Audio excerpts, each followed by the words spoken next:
Nobody expected this. Not the palace. Not the press. Not even the people closest to the royal family. Prince William, a man trained his entire life to stay silent, to smile through the pain, to protect the crown above all else, spoke. And what came out of that moment did not just shake Meghan Markle. It shook the entire foundation of everything the Sussex story was built on. This was not a rumor. This was not a tabloid headline. This was a shift, a real, irreversible shift. And once it happened, there was no going back. For years, the royal family operated by one unspoken rule. You do not confirm. You do not deny. You endure. William understood that rule better than anyone. He watched his mother, Princess Diana, get torn apart by the press. He watched his father navigate decades of scandal.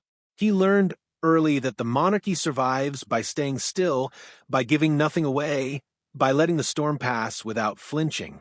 That is what made this moment so different. William did not stay still.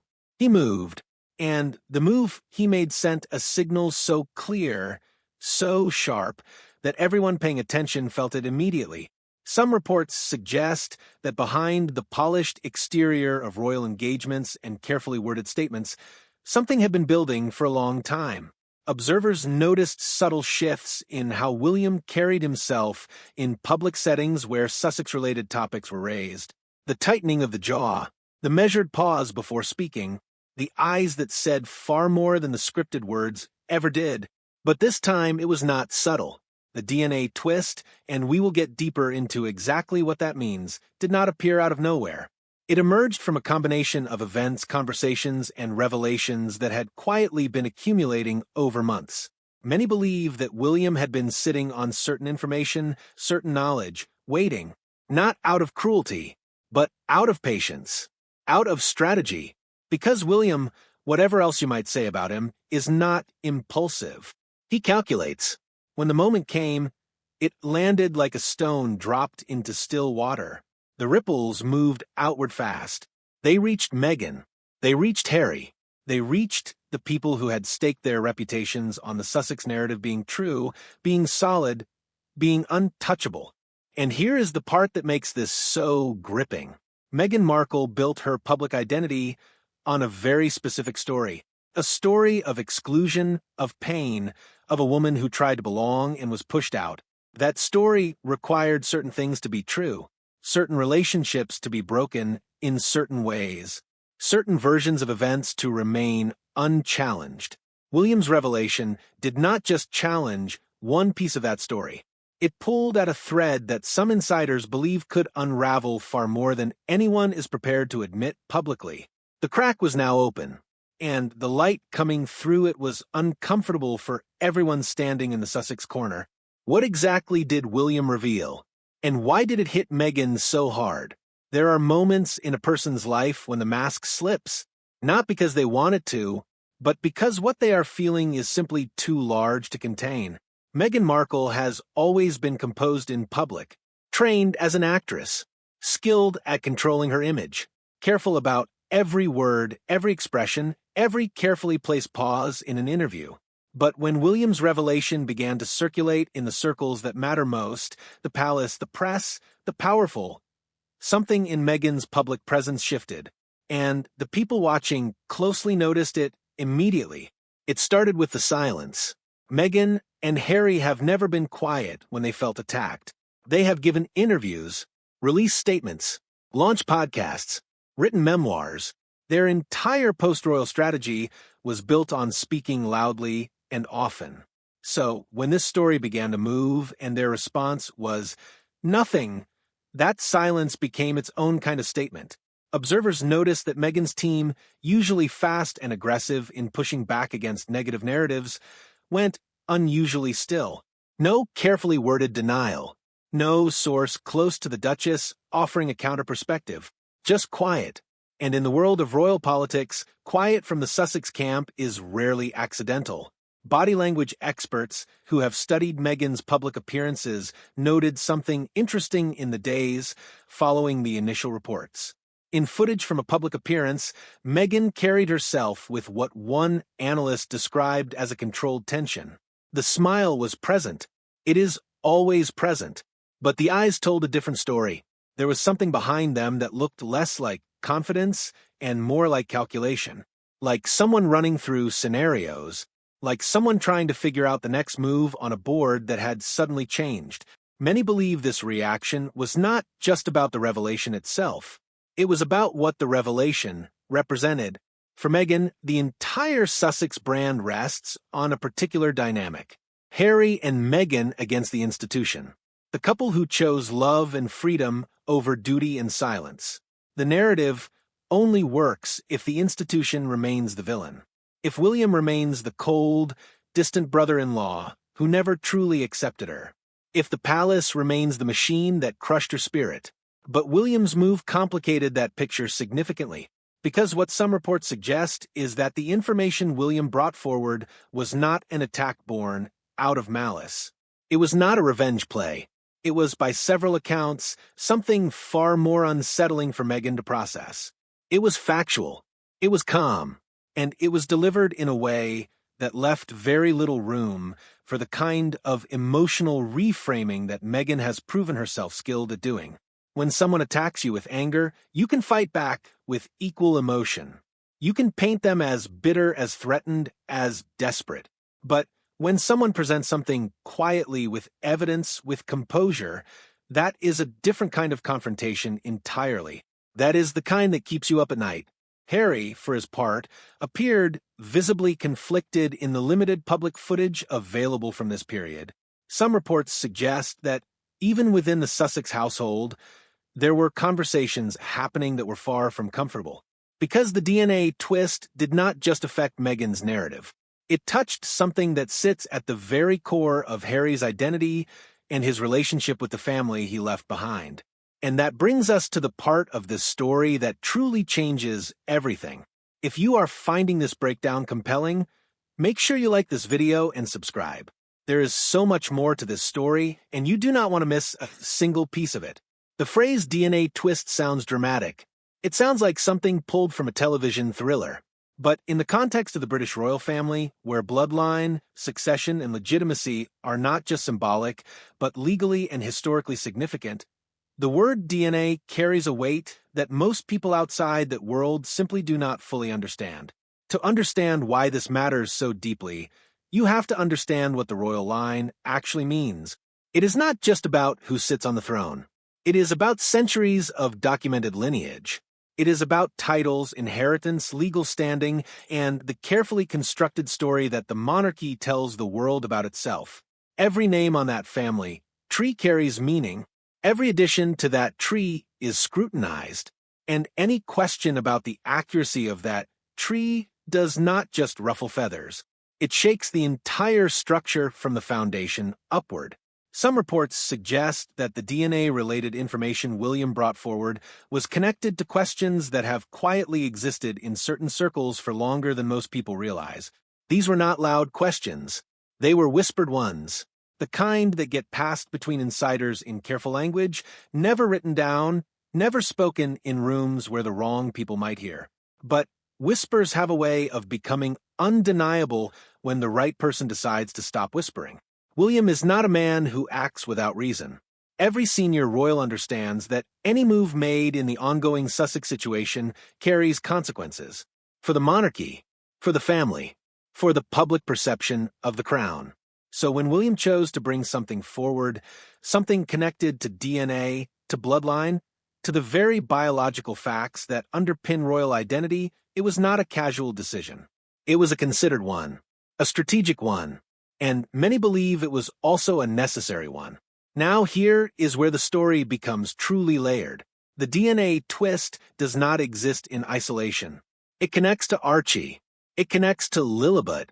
It connects to the question of titles, of succession rights, of what the Sussex children are legally and dynastically entitled to claim. And it connects to the broader narrative that Meghan and Harry have been building since the moment they stepped back from royal duties. That narrative, as millions of people around the world have heard it told, positions Archie as a child who was denied a title out of racism, who was treated differently because of the color of his skin. It is a powerful claim. It is an emotionally resonant claim, and it is a claim that has shaped global perception of the royal family in a deeply damaging way. But what happens to that claim if the underlying facts of Archie's royal connection become complicated? What happens to the entire architecture of the Sussex grievance if the biological and dynastic picture looks different from what has been presented? Observers noticed that the moment these questions began to surface, the Sussex legal team became notably active. Not in the way they are active when fighting tabloids or chasing phone hacking compensation. This was a different kind of activity, quieter, more focused, the kind of legal movement that suggests someone is trying to get ahead of something before it fully breaks into the open. Many believe that what William revealed was not designed to destroy. It was designed to clarify, to draw a line, to say firmly and with evidence that certain claims being made in the Sussex narrative do not align with certain verifiable realities. And in a family where reality has been debated, reframed, and publicly contested for years, the introduction of something as absolute as biological fact changes the conversation entirely. Because you can argue about feelings, you can debate memories, you can dispute who said what in which room on which afternoon. But DNA does not negotiate. It does not have a publicist. It does not give interviews. It simply is what it is. And what it is, in this case, appears to be something that neither Meghan nor Harry was fully prepared to face publicly. The question now is not just what the DNA twist revealed. The question is what it means for everything that comes next. For the titles, for the children, for the carefully constructed Sussex brand that has been generating income, influence, and global sympathy for years. That brand was built on a story, and stories, no matter how well told, cannot survive indefinitely when the facts beneath them begin to shift. To truly understand why William's revelation hit as hard as it did, you cannot start with today. You have to go back to the beginning, back to the very first moments when Meghan Markle entered the Windsor world and the people already living inside it began to take her measure. Because what is happening now did not begin with a DNA twist. It began with a feeling, a tension that was present almost from the start and never truly went away. People who were close to the royal household during those early years described the atmosphere around Meghan's arrival as complicated from the very beginning. Not because of who she was as a person, but because of what she represented. She was different background, different career, different culture, different energy, and the institution she was entering had not changed in any meaningful way in centuries. That collision was always going to produce friction. But the friction between William and Meghan specifically went deeper than institutional adjustment. Some reports suggest that William had concerns about Harry's relationship with Meghan very early on. Not concerns rooted in prejudice, as the Sussex narrative would later imply, but concerns rooted in something far more personal. William had watched Harry struggle for years. He had watched his younger brother's search for identity, for purpose, for a place where he felt seen and valued. And when Harry fell for Meghan with the kind of total, consuming devotion that left little room for outside perspective, William reportedly felt something that brothers in that position often feel. Worry, the quiet, gnawing kind that does not announce itself but sits heavy in the chest during long silences. Observers noticed that in the early public appearances where William and Meghan shared space, something in William's demeanor was carefully managed. He was polite. He was appropriate, but there was a reserve there that the cameras caught occasionally in unguarded moments. A moment where the smile did not quite reach the eyes. A pause that lasted just a beat too long. These are small things, but in the royal world, small things carry enormous meaning. The famous story of Meghan making Kate cry, or Kate making Meghan cry, depending on which version you believe, became a flashpoint that symbolized something much larger. It was not really about a dress fitting or a flower girl or any of the specific details that got debated endlessly in the press. It was about two very different visions of what this family was supposed to look like. Kate, shaped entirely by years of patient preparation for royal life, operating by the unspoken rules she had spent a decade learning. Meghan, arriving with her own strong sense of self, her own ideas, her own way of moving through the world. These two forces were always going to meet with some turbulence. But what many people missed, focusing on the Kate and Meghan dynamic, was what was happening between the two brothers underneath all of it. William and Harry's relationship had its own cracks that existed long before Meghan appeared. The grief of losing their mother, the very different paths their royal roles required them to walk, the pressure that falls differently on the heir than it does on the spare. Harry has spoken openly about feeling like he was in William's shadow, about feeling like his pain was less important, his struggles less visible, his needs less urgent than those of the future king. Many believe that Meghan, whether intentionally or not, stepped into that existing wound. She validated Harry's grievances. She reflected back to him a version of his own story that positioned the institution and its key figures, including William, as the source of his suffering. And Harry, who had been carrying that feeling for years without fully articulating it, embraced that validation completely. For William, watching this happen was not just personally painful. It was alarming, because he could see what Harry perhaps could not see from inside it. He could see that the story being constructed was pulling Harry further and further from the truth of his own family, further from the relationships that had sustained him, further from the reality that William, for all the complexity between them, had lived alongside Harry his entire life. Some reports suggest that William made multiple private attempts to reach Harry during the period when the Sussex exit was being planned, that he tried to create space for honest conversation, that he expressed concerns not as the future king talking down to a lesser royal, but as an older brother genuinely frightened of losing someone he loved to a narrative he did not recognize as real. Those attempts, by most accounts, did not succeed, and so the distance grew, hardened, became the public chasm that the world watched open wider with every interview, every book, every carefully timed revelation from the Sussex side. If you have been following this story and finding value in this deep analysis, hit that like button and subscribe. The next two sections are where this story reaches its most critical and revealing points. There is a particular kind of silence that exists inside Buckingham Palace. It is not the silence of peace.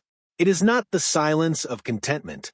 It is the silence of strategy, of people who know things, important things, damaging things, and who have learned through years of service and proximity to power that the safest place for those things is locked inside a chest that never opens. But chests do open. Eventually, under enough pressure, with enough time, when the people guarding them decide that silence has cost more than speaking ever could. And that is exactly what began to happen. The insiders who started to speak were not doing so carelessly. These were not disgruntled former employees looking for tabloid money. Some reports suggest that several individuals with genuine proximity to the senior royals, people who had been inside the conversations, inside the rooms, inside the moments that the public never sees, began sharing information through trusted channels. Carefully, selectively, but with a clarity and a consistency that made it very difficult to dismiss. What they described was a palace environment that had reached a breaking point on the Sussex question long before William's revelation became the headline it is now. The patience that the institution had extended to Harry and Meghan in the immediate aftermath of their exit had not been unlimited. It had been strategic, a calculated decision to allow the Sussexes space to settle, to exhaust their grievances publicly, to eventually reach the natural ceiling of how far a story built on victimhood can travel before the audience begins to question it. That ceiling, insiders suggest, arrived sooner than Harry and Meghan anticipated, because the global sympathy that followed the Oprah interview, while genuinely powerful in the moment, did not age as smoothly as the Sussex team had hoped. Questions began to emerge. Inconsistencies in certain accounts were noted by journalists who had initially been sympathetic. The Netflix documentary, rather than deepening the world's emotional investment in the Sussex story, left many viewers feeling that the narrative was being stretched, managed, packaged in a way that felt more like brand building than truth-telling. And Harry's memoir, Spare, while generating enormous initial sales, produced something unexpected. It produced a backlash, not just from royal supporters, but from ordinary readers who felt that the level of intimate detail about living family members crossed a line that even legitimate grievance could not justify. Inside the palace, these shifts in public sentiment were being watched very carefully. Some reports suggest that advisors to William began compiling a detailed picture during this period, not as an act of aggression, but as an act of preparation. Because the one thing the institution had learned from decades of navigating crises was that you do not wait for the wave to hit you. You study it, you understand its size and its direction, and you position yourself accordingly before it reaches the shore. What they found during that period of quiet preparation was, by several accounts, significant. Insiders describe a series of private meetings at a senior level where information was reviewed and assessed. Information that touched on claims made publicly by Meghan and Harry. Claims about specific conversations.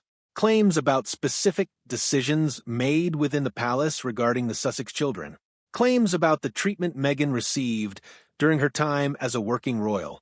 When these claims were placed alongside documented records, alongside witness accounts from people who were present in those moments, alongside communications that had been preserved, a picture emerged that diverged sharply from the Sussex version in several critical areas. This is where the DNA element re-enters the story with full force, because among the information being quietly assessed was something that connected directly to the biological and dynastic questions we discussed earlier.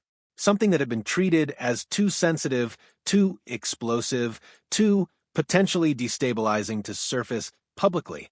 The kind of information that people in positions of power sit on, not because they are cowardly, but because they understand that releasing it without the right timing, without the right context, without the right preparation, can cause damage that spreads far beyond its intended target. William, by most accounts, was not the first person to know this information. But he was the person who ultimately decided that the cost of continued silence had become greater than the cost of clarity. Many believe that decision was not made in anger. It was not made in the heat of a particular moment or as a response to a specific Sussex provocation. It was made after a long period of reflection, after William had sat with the weight of what he knew and asked himself the question that anyone in his position would eventually have to ask. What does protecting this family actually require right now? Does it require more silence? Or does it require truth? He chose truth. And the people who had been watching from inside the palace, the ones who had maintained their silence through years of public accusations, through the Oprah interview, through Spare, through every carefully timed Sussex media moment, those people exhaled. Because someone had finally moved. Someone had finally said, quietly but unmistakably, that the version of events the world had been given was incomplete. The question that remained was how Meghan and Harry would respond to a move they had not seen coming. A move that did not play by the rules of the public relations war they had been winning on points for years. Because this was not a statement that could be countered with an interview. This was not a claim that could be reframed with carefully chosen language. This was something else entirely. And the Sussex response, or more accurately the absence of one, told its own story in ways that words never could. There are moments in history, even personal history, where a line gets crossed and the world on the other side of that line looks nothing like the world before it. This is one of those moments, not because of the drama of it, not because of the headlines it generated or the conversations it ignited across dinner tables and social media feeds around the world, but because of what it represents structurally. Fundamentally, for two people who built an entire post-royal life on a story that the palace was now, quietly but unmistakably dismantling piece by piece, Meghan Markle and Prince Harry did not just leave the royal family. They monetized leaving. They turned departure into a brand. They constructed an identity around being the couple that the institution could not contain, could not silence, could not break. That identity required the institution to remain reactive, defensive, guilty. It required the palace to keep absorbing blows without landing any of its own. William's revelation changed that dynamic completely. For the first time in years, the momentum shifted, And momentum in a conflict of this nature, one fought as much in perception and public sentiment as in any court or palace corridor, is everything. The Sussex brand now faces something it was never architected to handle. Not an attack it can paint as racist, not a slight it can dramatize in a documentary, not a family disagreement it can reframe as institutional cruelty. It faces a factual challenge. A quiet, evidenced, carefully delivered challenge that sits outside the emotional register where Meghan and Harry have always been most comfortable and most effective.